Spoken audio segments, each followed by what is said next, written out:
Court sends Bauer, EFCC Chairman, to jail. Plus, federal government has released over 12,000 inmates in the last 6 years, says Malami. Hey guys, this is still DJM TV Daily News Updates. A federal high court in Abuja has convicted Abdulrajid Bauer, the EFCC chairman, for disobeying court orders. The conviction, according to the court, came following the failure of the EFCC chairman to comply with the court order asking it to return a Range Rover and the sum of 40 million naira to the applicant in a suit. In a ruling, Justice Chizoba Orji held that the Anti-Crime Commission boss have committed contempt of the orders of the court made on November 21, 2018. The EFCC chairman, having continued willfully in disobedience to the order of this court, he should be committed to prison at Kuje Correctional Center for his disobedience and continued disobedience of the said order of the court made on November 21, 2018 until he purges himself of the contempt the court ordered.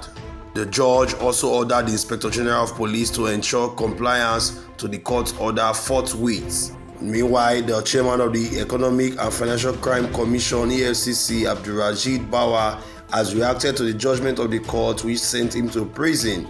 According to Mr. Bauer, he said he has appealed the contempt of court ruling by the Federal High Court in Abuja on him. Meanwhile, on other news, Abubakar Malami's son, the Attorney General of the Federation and the Minister of Justice, has said the federal government has released over 12,000 inmates in the last 6 years, and it is part of the effort to decongest the prison across the country.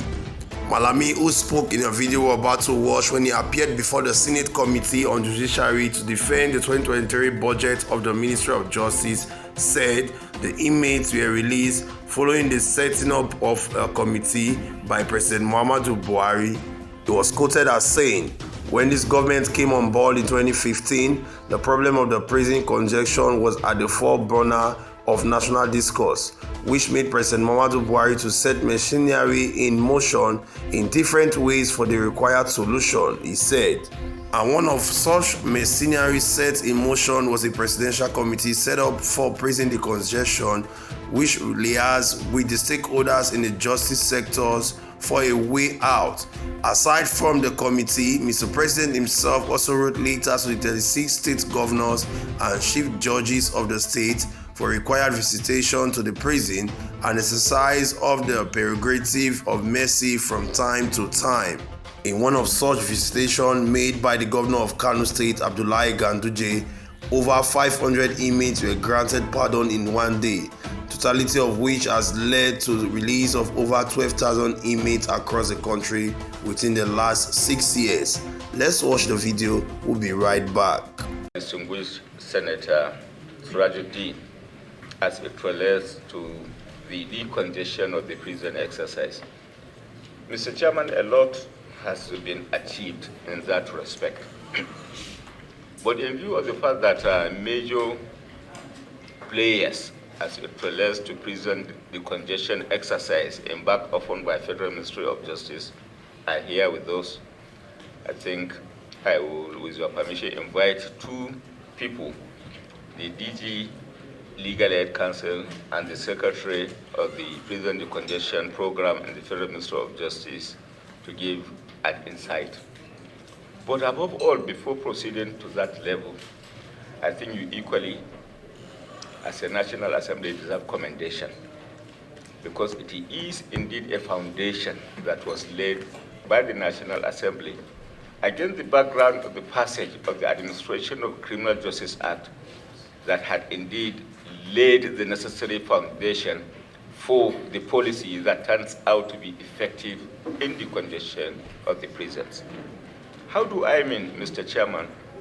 You recall that arising from the provisions of the Administration of Criminal Justice Act, a discretion is now vested and conferred on the prison authorities that whichever prison formation or correctional service formation is indeed filled to capacity, they are now vested with the discretion not to accept any further inmate.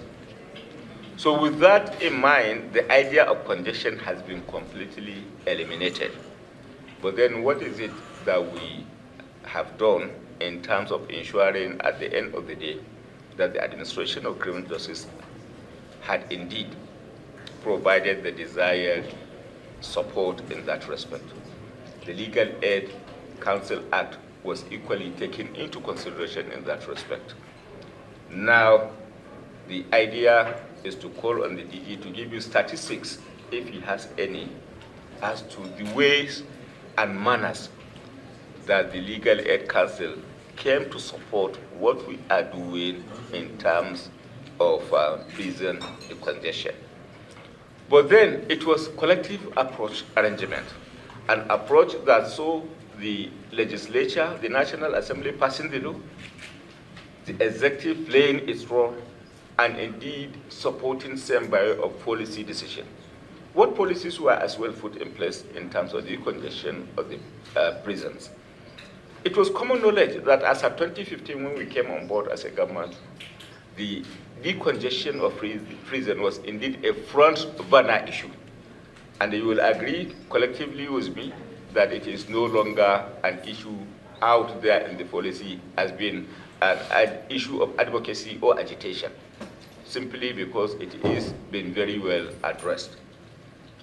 Mr. President personally and indeed encouraged the state governors across the nation to consider prison visit in the exercise of the powers vested in them. In writing, Mr. President extended further requests to the judiciary and urged the CJs across the nation to consider prison visits in writing.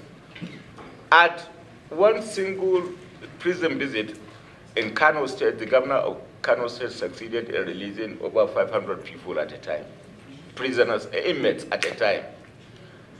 And then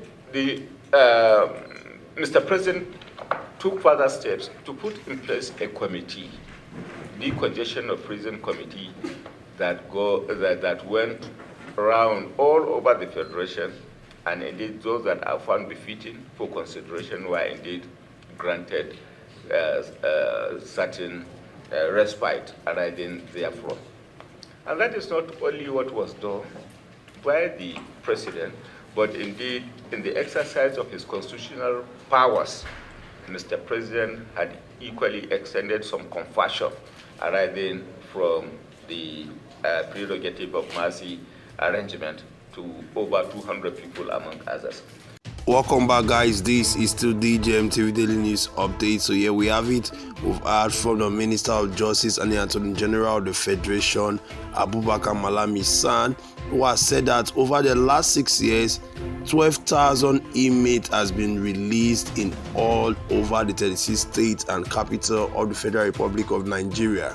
According to him, it is what the President Muhammadu Buhari called show of mercy around all the state. In fact, he also said that when Ganduje visited Kano prison in one of the days, he released over 500 inmates from the prison. So guys, a lot of Nigerians who heard this have said Nnamdi Kanu has been in the detention for more than a year and nothing has been done about that. Does it mean that the over 12,000 inmates that was released, Nnamdi Kanu is not part of the people in detention, or the federal government is trying to play politics with the arrest of Nnamdi Kanu? But guys, only the federal government knows the answer to that question. But Abubakar Malami San has said that it is a way of decongesting the prisons in all over the state and capital. So guys, what are your thoughts and comments concerning this? Releasing over 12,000 inmates. Some Nigerians have said some of the prison is carrying the Boko Haram, the bandits, the terrorists who have been terrorizing the nation. Why some have been saying that those that are released are people who really did nothing but were arrested and jailed. So guys, what do you think? Share your thoughts and comment with us in the comment section below.